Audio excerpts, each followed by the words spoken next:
Tout à fait. Celui qui va... Dexter dans le tag, hein. Encore une fois on en revient toujours à ça. Celui qui va explorer les nouvelles options, qui n'a pas peur de tenter des folies. Et on va voir si folie il y aura pour contenir l'agressivité et l'explosivité du Pichu breton. C'est directement parti. Loser Quarters de la Dead Zone 3, ça promet du beau. Et c'est maintenant que ça se joue, mesdames et messieurs, dans le public. Si vous avez encore du jus pour Susu et Naitoru, n'hésitez pas, bien sûr.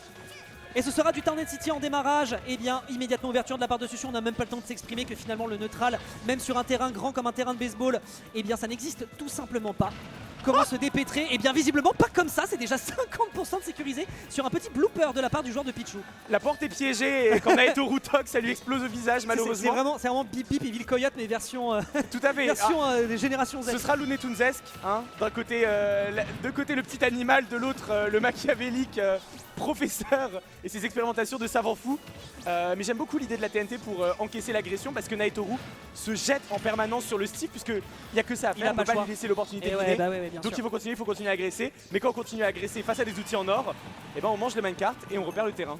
Et alors elle est dans les mains de Susu pour l'instant qui est en train de, mine de rien, encaisser quelques menus dégâts, mais évidemment le piège à souris hein, qui va immédiatement écraser les exploits de prendre un lead du côté du joueur de Pichu. Bon après... On n'est pas non plus à l'abri de prendre le revenge kill rapidement, ça reste du 91, ça reste les côtés de Town City malheureusement. Petite ouverture qui est immédiatement faite avec la frame data hein, d'ailleurs augmentée par l'or. Je pense que c'est un choix conscient du côté de Susu pour l'emporter contre des rushdowns qui vont quand même très vite et frappent très fort. Backer, dommage, tentative de dragdown qui n'aboutit à rien, on a le temps de s'extraire. Les outils en or c'est une constante du jeu de Susu hein, qu'on a vu dans plusieurs sets ce week-end. Une vraie préférence pour les outils en or et un passage au diamant que quand c'est nécessaire.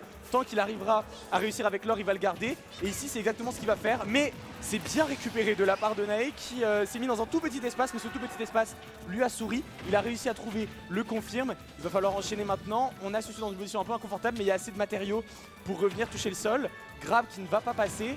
Bon, il faudrait peut-être retourner au neutral des deux côtés, calmer un petit peu le jeu parce que là Nae remet un rythme qui ne convient pas vraiment à Susu. Et derrière, à nouveau, juste en voulant se dégager, en pensant qu'il y avait une ouverture derrière, c'est à nouveau le piège à souris qui se referme sur Naitoru. C'est dommage, mais on a encore de l'espoir de son côté. Regardez la phase qui s'enchaîne et on sait à quel point il est capable de nous proposer des séquences absolument phénoménales. Pas celle-ci en tout cas sur ce forward smash qui est un peu piffé, qui s'attendait à une get-up neutre. C'était une tentative, il avait le droit avec les pourcents, mais derrière ça veut dire qu'on les enchaîne et qu'on continue de s'accumuler des dégâts soi-même. Tâche ardue pour l'instant pour le joueur anciennement Galion. Changement d'ambiance un peu étrange, on est passé de l'or au diamant et le diamant frappe fort. Naitoru qui a perdu seulement quelques interactions mais qui se retrouve à des pourcentages déjà mortels. Tentative de clore la game avec cette lave, ça suffira pas. On va air dodge, on retrouve le terrain mais on n'arrive pas non plus à mettre la main sur ce Steve. C'est chose faite, il est en dehors du terrain, il faut concrétiser maintenant si on veut espérer revenir dans cette première game. C'est bien, on le garde dans le corner, c'est parfait. Beau suivi avec ce up smash et Susu qui n'arrive plus à toucher le sol. On a perdu, on n'a plus de fer, donc on n'a plus de minecart, on n'a plus d'options, on est obligé de concéder la stock 102%. Nae n'a plus le droit à l'erreur mais il y a une porte qui vient de s'ouvrir. Il a voulu mettre un petit coup de queue directement sur le minecart pour s'en débarrasser, il n'en sera rien. Il y a quand même une phase qui est bien récupérée derrière dans le titre, ça va permettre d'enchaîner sur le backer. Malheureusement non, la DI est bonne côté Susu évidemment. On tape tellement régulièrement contre ce joueur qu'on sait quelles sont les fourberies, les sorcelleries qu'il va essayer d'aller nous chercher. Tâche d'autant plus difficile que derrière on se retrouve sur des pourcentages. Il a sauté dedans. C'est le dramatique. plongeon dans la piscine de lave. C'est tragique parce que le piège a été vu, le piège a été compris, mais il y a eu un petit mouvement du stick, peut-être même involontaire, qui redirige le rat directement dans le magma block et ça termine la game. Et c'est très triste parce que ce commit de Susu, bah, c'était quand même une sacrée ouverture possible pour Naitoru qui aurait pu en trouver un grab, un up tilt, en tout cas le début des problèmes. On réussit à l'esquiver, la game est particulièrement close, il faut que Nae mette la pression à ce rythme pendant toute la game et c'est dur, c'est une tâche herculéenne, on repart sur la même map. Est-ce que Nae va réussir cette fois-ci à tenir le rythme? On espère qu'il sera survolté pour la suite des interactions. Belle ouverture directement faite, ici il n'y aura pas de bunker mon pote, je m'introduis chez toi immédiatement et je vais pisser sur ta pelouse. Malheureusement Frame Trap qui est récupéré à la suite de cet air dodge pour récupérer l'avantage positionnel. Autant tout à l'heure je comprends dans l'espace exigu qu'il avait pour trouver une ouverture, autant là sur un démarrage de stock je pense pas qu'il ait envie d'être corner face à Steve. Réenchaîné par le bord, derrière le petit backer qui est bon. On rappelle que c'est en NCT, les côtés sont très resserrés. Peut-il faire davantage? Oh, le retour de Susu qui était pas mal, on a visé la plateforme du haut et on s'attendait pas du côté de Naitoru, donc il y a eu un trade un peu étrange qui redonne du terrain à Susu qui va devoir miner, il n'y a plus de fer. Donc il manque les options préférées de Steve, il manque le minecart et donc le down smash qui va envoyer Susu au loin qui consomme son unique fer et donc on se rejette à nouveau dans ce backer. Naitoru a pris un avantage certain, il faut concrétiser maintenant. La plateforme, non, ok, il pourra pas jouer autour de la plateforme. On a un down tilt, on a un back air, ce sera certainement létal cette fois-ci, bien joué. Hein, du côté de Naitoru qui fait une ouverture de score en sa faveur, ce sont 70%. Évidemment, hein, vous connaissez la blague au niveau des pourcentages de Pichu, donc on va pas la faire. Mais du côté de Susu, pour le moment, on n'arrive pas à trouver de grandes ouvertures. Et ça permet au kill power de Pichu de se régaler pour la suite de la séquence. Avec derrière le courant qui est immédiatement récupéré à la suite du main card. Il n'y a pas d'échappatoire, Susu. La fureur de Naitoru, la fureur de la Grande-Bretagne, de la Bretagne. Mais il est très grand, il est très grand aujourd'hui. T'es grand, wow. Oh, magnifique la tech. Et il va survivre, il va pas concéder cette stock évidemment. On va s'y accrocher le plus longtemps possible parce que du côté de Naitoru, on a compris quelque chose. On a compris que ce Steve, tant qu'il était en dehors du terrain, tant qu'il était dans le corner, il était plus dangereux, il était inoffensif. On a complètement neutralisé la possibilité pour Susu de prendre de l'espace, de prendre des ressources. C'est chose faite, mais le rythme, il est tellement à l'avantage de l'ancien joueur Galionko. Finalement, on se voit pas vraiment concéder cette stock maintenant. On va la tenir le plus longtemps possible, 140% sur un personnage aussi léger que Pichu. C'est inespéré et c'est Naitoru qui s'impose véritablement dans cette game 2. Peut-être davantage la plateforme qui va quand même permettre de trouver une voie de sortie. Hein. C'était la petite sortie de secours qu'on ne pensait pas côté Nae. Il n'y aura pas de plus supplémentaire up throw, forward throw. Oui, bien sûr, c'est les côtés rapprochés de Town City. 92, le pari est réussi. Une stock d'avance. Franchement, c'est tout droit. Il n'y a plus qu'à dérouler. On est en train de faire effectivement une très belle prestation sur cette game 2 de ce BO, mesdames et messieurs. Le podium, le top 4 pourrait lui sourire. C'est le mauvais côté, c'est récupéré. Même du mauvais côté. Même il est chaud. À gauche, à droite, il s'en fiche. Il ira là où la foudre le portera. Et la foudre le portera directement dans la blast zone. Nae qui a compris comment Susu voulait revenir sur le terrain à chaque fois. Ça lui a demandé une game de reprendre, de reconnecter les films, de voir comment l'adversaire voulait se dépêtrer dans l'avantage, surtout dans le désavantage. Et c'est Susu qui a vraiment tenté cette fois-ci plutôt de s'exprimer par la voie de la défense. Ça n'était pas convaincant pour l'instant. Naitoru s'en sort merveilleusement. S'il continue d'appuyer là-dessus, eh bien Susu va devoir être gonflable pour la suite. La charge est à Susu hein, de retravailler les avantages ou alors de ne laisser aucune ouverture à Naitoru, c'est aussi une possibilité de jeu finalement. Aussi. Et surtout si Naitoru se précipite dans le piège, il y a un avantage de pourcentage qui est pas mal mais qui surtout laisse l'opportunité à Susu de faire le plein de ressources qui vont être cruciales. On a retenté de poser la TNT pour encaisser l'assaut du joueur de Pichu, rien n'y a fait. Les pièges. Mais là, voilà, tel est pris qu'il croyait prendre. La chasse à la souris, parfois c'est un sport dangereux qui fait des victimes parmi les chasseurs eux-mêmes. La plupart du temps, c'est Coyote qui se prend ses propres pièges. Non, oh non, mais c'est pas vrai. Mais ce piège-là, oh là là, mais il est bien le jeu vidéo, hein. 6 balles le gameplay, on adore. Hein. Ce piège-là, on l'a vu peut-être un peu trop souvent du côté de Nae, et pourtant, on va se le prendre à nouveau. Coincé en dehors du terrain, quelle précision pour glisser le long de Battlefield, qui offre la possibilité à Susu de revenir, mais non, capturé en plein air dans la Pokéball. Susu qui va partir sur ce Fatal Foudre, les Fatal Foudre tellement important de Naitoru depuis le début du BO. La game est even, mais alors ça ne devrait pas l'être. C'est une Losers Quarter ou c'est une Little Cup je suis pas bien sûr de comprendre ce qui est en train de nous profiler. C'est propre, dommage, malheureusement il est passé dans le dos par le biais d'un vilain cross-up. Et pour l'instant, ça s'avère un poil plus complexe. On a quand même eu l'occasion de prendre une stock côté adverse. Derrière, on arrive à gérer davantage les tentatives de rapprochement qui sont faites du côté de Nae. Un petit peu comme la game précédente. À nouveau, les bras sont trop courts sur ce grab. Le pari qui est fait de l'autre côté, y a-t-il une punition? Il n'y aura pas de tech chase. Tâche un peu plus délicate. On a l'air de comprendre également des choses du côté de Susu. Il n'est pas top 5 Europe pour rien. Le pari était totalement nécessaire. Mais la taille du shield, mais où est-ce qu'on l'a attrapé? Qu'est-ce qu'il faisait là? Comment est-ce que Naitoru a eu la vision? Comment est-ce qu'il a trouvé? Susu qui répond immédiatement, c'était obligatoire si on voulait garder espoir dans cette game. Nae qui a été précis, les deux stocks à chaque fois avec une intervention en dehors du terrain. Susu qui sait quelle est la zone dangereuse, où est-ce qu'il ne doit pas aller. C'est pour ça qu'il va garder le centre de Battlefield comme son royaume, il va le chérir. Mais Nae est tout là pour le déloger, pour l'y emmener le plus loin possible. Heureusement, du côté de Susu, on a quelques options, mais non. On va devoir concéder à ce Pichu qui ne veut pas lâcher l'affaire. Plus beaucoup de matériaux, plus beaucoup de ressources. L'enclume apporte une petite respiration dans les interactions. Ouais, situation déjà un poil plus tendue. N'oublions pas que même s'il est en train de doucement rééquilibrer les forces, il y a des dégâts qui s'accumulent et ça veut dire qu'on peut se rapprocher plus vite des portes de la mort, surtout quand on fait partie des personnages les plus légers du jeu. Le backer est très bien joué, on commence à jouer à saut de mouton avec les éléments qui sont proposés par le style adverse. On manque de fer, c'est l'anémie qui est en train de pointer le bout de son nez. Un tout petit peu de respiration, tu le dis. Il va falloir être précis dans les prochaines interactions. Et là, c'est fini. Ne pas faire cela comme ça, pas sûr. Ah là là, je pense peut-être qu'on voulait descendre de la plateforme, peut-être qu'on s'attendait à ce que l'adversaire saute. Peut-être un down tilt, peut-être. En tout cas, il y a beaucoup d'inputs qui peuvent expliquer un down smash sur cette plateforme. C'était aucunement l'intention de Nae, c'est clair, de commit à ce point. Oui, tout à fait. Face à voilà. Mais c'est le problème du rythme effréné qui est imposé, c'est que parfois les doigts glissent. Et malheureusement, les options de Pichu parfois sont plus committal que celles de Steve. Donc effectivement du côté de Steve, quand on va enchaîner les up tilt, c'est difficile à punir, alors que Pichu, il suffit d'une glissade, d'un down smash malencontreux pour clore la game, et Susu qui pourrait avancer dans ce top 8 s'il arrivait à s'imposer sur destination finale. Destination finale, alors pour le coup, choix qui m'a l'air d'être vraiment aux antipodes de ce qu'on vient de proposer sur Battlefield.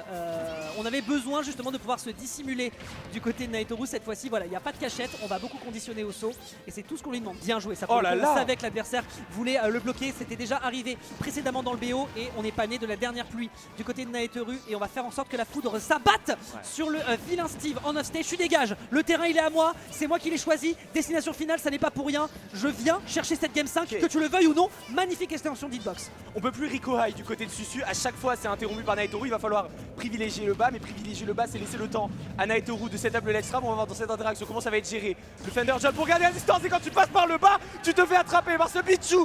Toujours précis, toujours affûté, tellement de down air infligés par Naitoru. C'est nécessaire de trouver ces moments de bravoure, ces moments de grâce pour espérer revenir dans ce BO. Il y a l'avantage pour Naitoru, il faut maintenant le conserver, jouer avec et éviter le comeback pour Susu. Oh là là, tandis qu'on essaye de se constituer une forteresse, il le sait qu'il n'a que ça pour essayer de se dissimuler et commencer à reprendre l'ascendant en termes de ressources. Regardez le fer, il est manquant, le sang est complètement vide. Il faut faire davantage, mais non, que ce soit la zone rouge, que ce soit la zone du haut, c'est fini. Il arrive quand même à choper le ledge parce que ça coûte quand même 6 balles et il faut que ce soit renta. Mais bon sang, tu as raison, par le haut comme par le bas, c'est un missile RR qui est présenté côté Naitoru, il ne va rien lui laisser. C'est fou parce que c'est un Pichu, mais on a l'impression que c'est un Roughflex qui barre la route, retour au terrain pour Steve. Les items sont autorisés dans le jeu. Il n'y a plus de flûte, il n'y a plus rien, il peut pas. Il joue la petite musique, mais la petite musique qu'on entend c'est celle d'une Game 5 qui se profile à l'horizon. Si Nae arrive à continuer à maintenir la pression, il va falloir revenir du ledge, on pose un bloc. On essaye de redescendre à partir de ce bloc. On met des hitbox, mais magnifique, sans aucun Dijon, juste on lit. On lit le main carte, on passe autour, on navigue. C'est magnifique du côté de Nae en totale maîtrise sur cette game 4. L'identification de la situation sur le bloc pour faire le rebond et derrière le réexploiter pour le backer. Non, je suis désolé, à un moment, la hate de Steve, elle permet quand même de se forger des stratégies contre le vilain personnage. Et Naitoru nous l'illustre à l'art et la manière. Et désormais, il appelle de ses vœux cette game 5. Pas de bêtises quand même avec ce reverse qui aurait pu être dommageable. On fonce dans le tas, on arrive à se faufiler dans le petit trou de souris qui est proposé du côté de Steve. Et ça enchaîne, il n'y a pas de fer. Il n'y a pas non plus de punition en edgeguard. C'est encore l'occasion de respirer du côté de Steve, peut-être. Il appelle de ses vœux la game 5, mais surtout il appelle de ses vœux un 3 stock qui met dans une position. Non, ici, le kill va être trouvé enfin. On peut récupérer quelques matériaux, mais effectivement pour Susu on est peut-être déjà un peu en train de réfléchir à la game d'après, sauf si la pression à base de diamants serait suffisante. On peut jamais exclure un comeback quand on est face à Steve, surtout face au Steve de Susu capable de toutes les folies, de toutes les créativités. Nae, il faut pas se faire peur, il faut clore maintenant et proprement. Ouais, c'était très bien vu, hein, le slide pour éviter l'enclume pour ensuite enchaîner par un petit aérial. Il est à 148, il n'y a plus de fer à nouveau, les ressources sont manquantes. Y a-t-il peut-être plus à récupérer sur ce bord de stage? Le trailer, pas pour l'instant, on essaie d'installer un edge trap, on lui fait peur à droite, à gauche, c'est un regrab. C'est un regrab de la part de Susu. Je ne sais pas s'il cherchait quelque chose ou si c'est une petite inattention, mais bien sûr Naitoru l'identifie, petit fauchage et on n'en parle plus. Game 5. Il y a vraiment la cristallisation d'une game qui nous fait voir flou tellement on n'en peut plus. C'est possible que du côté de Steve, il y a toujours cette possibilité du regrab parce que vu qu'il y a la possibilité de temporiser en dehors du terrain avec un bloc, on a tendance parfois à trop respecter le regrab potentiel de Steve, mais ici, Naitoru sait que le rythme est tellement intense et Susu a tellement peur de laisser du temps en dehors du terrain qu'on peut juste conclure avec ce petit retour sur Battlefield qui avait bien souri à Susu lors de la game 3. Mais si Nae continue d'appliquer la recette magique, pression off-stage, contrôle du terrain, je ne donne pas cher pour le Steve parisien. Tout à fait, on peut garder en tête l'idée que malheureusement cette map, au vu de ce qu'on a vu tout à l'heure, c'est peut-être Susu et vu du côté de notre joueur de Pichu. Plus je la mets, je la fais, Nolwenn, ne me regarde pas comme ça. Najata qui est itéré pour tenter de faire une petite ouverture du côté de Steve, mais on se faufile, on s'insinue tout doucement du côté de Naitoru, on trouve une ouverture, malheureusement il n'y aura pas derrière la projection à la suite de ce forwarder, et derrière c'est interrompu à nouveau. On est en train d'essayer de nier le plus possible, hein, et la map lui fait honneur pour empêcher Naitoru de s'exprimer comme il en aurait envie. Ouais, d'un côté il y a les blocs pour Susu, pour empêcher effectivement les déplacements de Pichu, ce qui est intéressant, ça vient complètement annuler la mobilité que Nae pourrait développer, mais le pari il est incroyable et la suite, le grab après en tech chase, c'est magnifique. Susu en dehors du terrain, l'edgeguard va continuer, la petite musique qui se joue. Non, on envoie dans le mauvais sens, c'est bien dommage. Pour Nae ça aurait pu être la première stock de prise, on va devoir la chercher autrement.